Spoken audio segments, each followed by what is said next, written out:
Hey everyone, welcome back to The Futurist. I'm Jo, and today I'm delighted to bring you this conversation with Alison Curtis. Alison not only hosts a fabulous breakfast show on the weekends on Today FM, but she's also someone who is really active on social media about how she's detoxed her wardrobe. So Alison has basically spent the last 3 years really considering what her purchases are and how she buys, and now she is pretty much a sustainable wardrobe aficionado. She shares how she made that journey, the kind of steps she took, and she also talks about some of her favourite brands, Irish and international, if you are looking to detox your wardrobe too. So before I get into it, don't forget to like and subscribe if you're enjoying the show, and you can also subscribe to the Futurist newsletter for exclusive content, competitions and more at thefuturist.ie. Enjoy!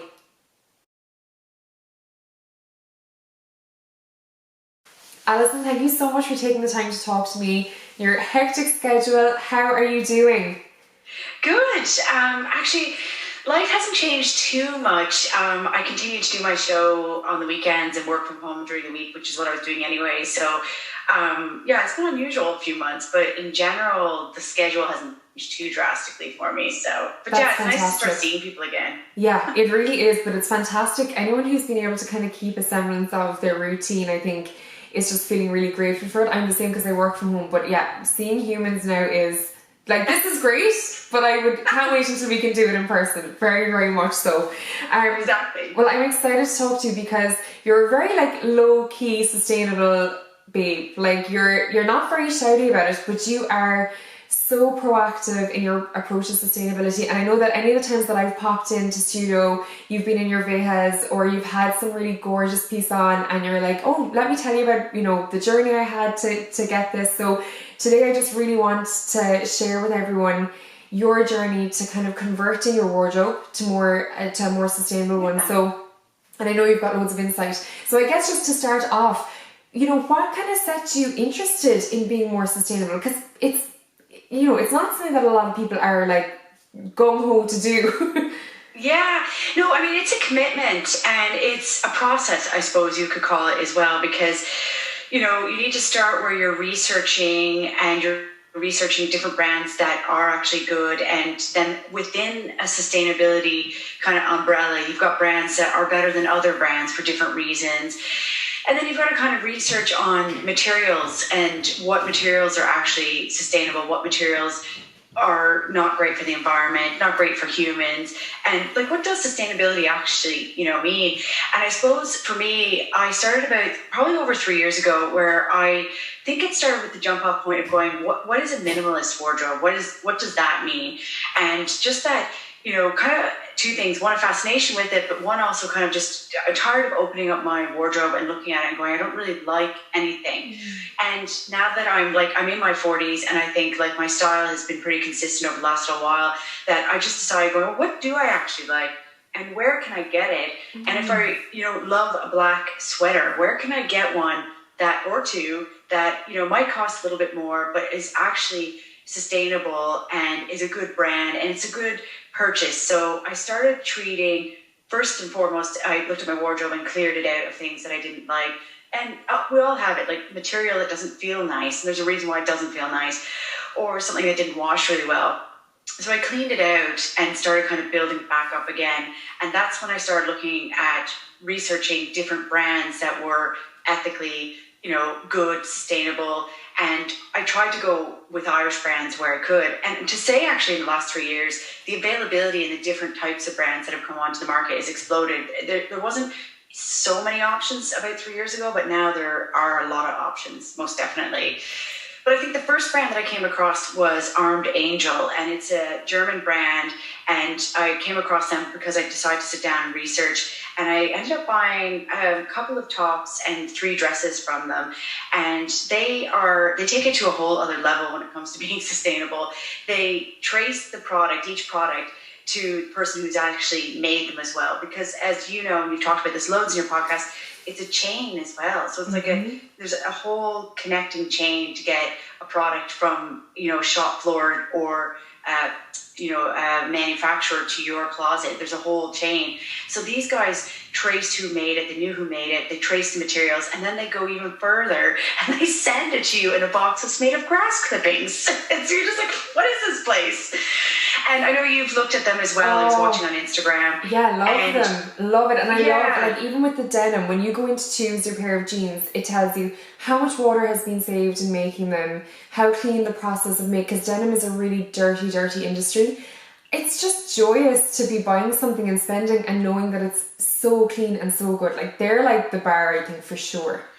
They've set it really high, and then I just think, as a word of caution, if people are looking at them now, because they do, they have a style, so they won't suit everybody, but because they're careful about the dyes that they use and their materials, and then their materials that are good, man-made or woman-made, whatever materials that are Tencel and Lyocell, you have to wash them really carefully, because I was disappointed in one dress, did fade a good bit over the last little while, and it's just because the dyes aren't that harsh and the material is a little bit more sensitive because it's not that harsh. So that's my only word of caution there. So true, because sorry Alison, so true, because I've converted my mum to them and she loves it because she's into very simple basics.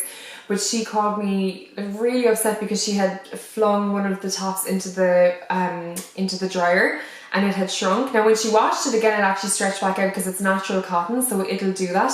But yeah, it's like, not only do you have to be more careful when you're buying, but it's then the aftercare, which is such a big deal. But if something is not fading over time or is just like completely perfect, no matter what kind of condition you treat it to, it's probably very synthetic and hasn't had a very healthy life before that. So, but that's a great tip about the aftercare for sure.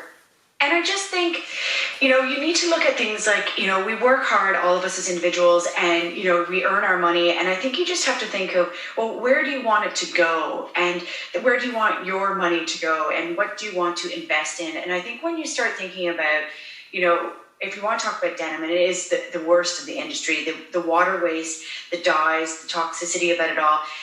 If you go to somebody like Theo and George, which is an Irish company, and their jeans are €200, and you go, wow, that's a lot of money. But if you go, well, listen, I'm only going to buy one pair of jeans for the next 3 years, and I have my old denim that's suiting me fine, but if I want a new pair, you do that, and you treat it like an investment, and you look after it so much better when you actually go, oh my God, this cost me £200. Otherwise, you're going to, and I don't want to, be dissing anybody who shops in pennies or Duns or anywhere like that, because unfortunately that is the reality. Sustainable fashion as brands generally are more expensive than high street, and they're less accessible in that respect. But if you just go, well, listen, I could buy 4 or 5 pairs of jeans that are going to stretch out, maybe not last that long, maybe lose their shape, or I could spend $200 on a pair, which still is a lot, like it is definitely, but that's the only pair you're going to buy for the next 3 or 4 years. And that's what I did with my denim, in that the last time I think I bought a pair of jeans is probably 4 years ago, and I did buy 2 or 3 in a batch, not the €200 whack. And then I just go, look, there's no reason why that can't last if you look after that. And that's where I think, if we talk about sustainability, it's your own actions as well as, the actions of the people you're buying from. So if you buy something, look after it and care for it really well. And don't be ashamed to wear it repeated times. And that's your investment, and that's how you're being sustainable and you're reducing on waste, because, you're not throwing out this whole wardrobe every year or recycling it every year. And I love what you touched on there in terms of, kind of changing your mindset to not be, I guess, shocked by the price of stuff, because you need to think about the wears per spend. But in terms of shifting your mindset, I mean, if you're you have a family, there's other priorities, life is expensive. How did you find the move from psychologically going from spending €20 on a pair of jeans to maybe 200? Like, how did you, was it scary? Was it intense? Because it is a big mind shift. We've been so conditioned to just pick up whatever for 10 quid, 20 quid. So it is a change for people.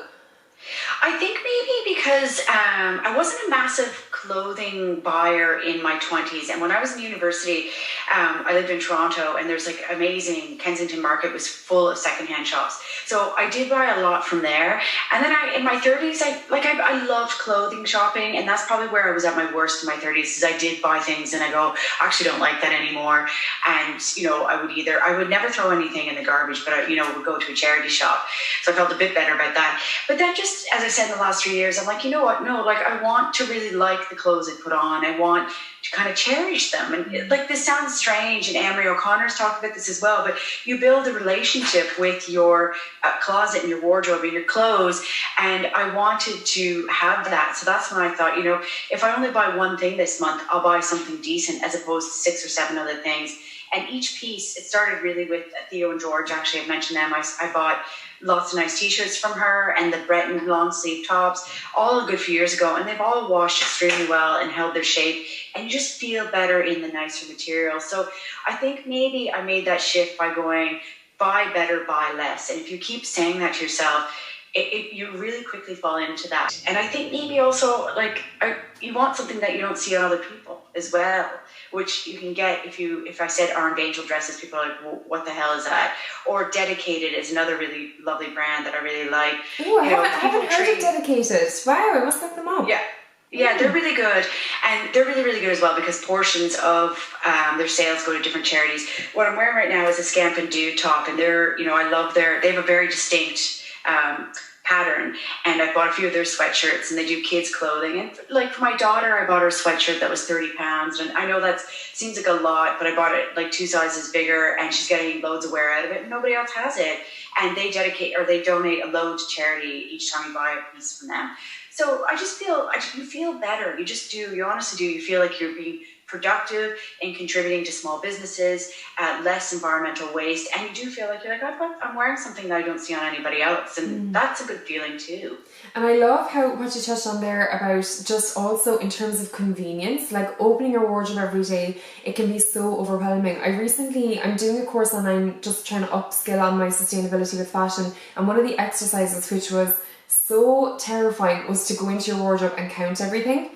And there's like a forum where people can talk about it, and it was such a crazy experience, because I consider myself as someone who doesn't buy a lot and is quite careful, but I still had a lot of stuff in there, and it can be really overwhelming on a day when you open and you're like, oh my god, where do I start? What am I going to wear today? So there is also a convenience thing of having less, knowing what outfits work together, and just being able to go for it, and kind of having this uniform. I mean, so many people talk about kind of having their uniform, and I think there's a lot of sense in it. It just, you end up spending a lot less time choosing and doing that, which is great. Yeah. But it's like you find your style, you know what you like. Like, I love flat shoes, I love sweatshirts, I love skinny jeans, like I love, baggy t-shirts. Like, so I just made a point of going, well, if I do need, like I did actually, and everybody does need to upgrade their kind of t-shirts every year, just like, so you feel a bit fresher. But if you, spend just a little bit more, make sure you go for the organic cottons, make sure you go for the Invo, or the fabrics that are not bad for the environment. You will feel better in it, definitely. And there's actually, I must find the website, but there's a great, like, the Good Buy is a good website that lets you know about different brands. A lot of them are actually kind of North American brands. So then you also have to factor in, obviously, transport and all that kind of stuff. And that's a whole other thing about the environmental impact on that.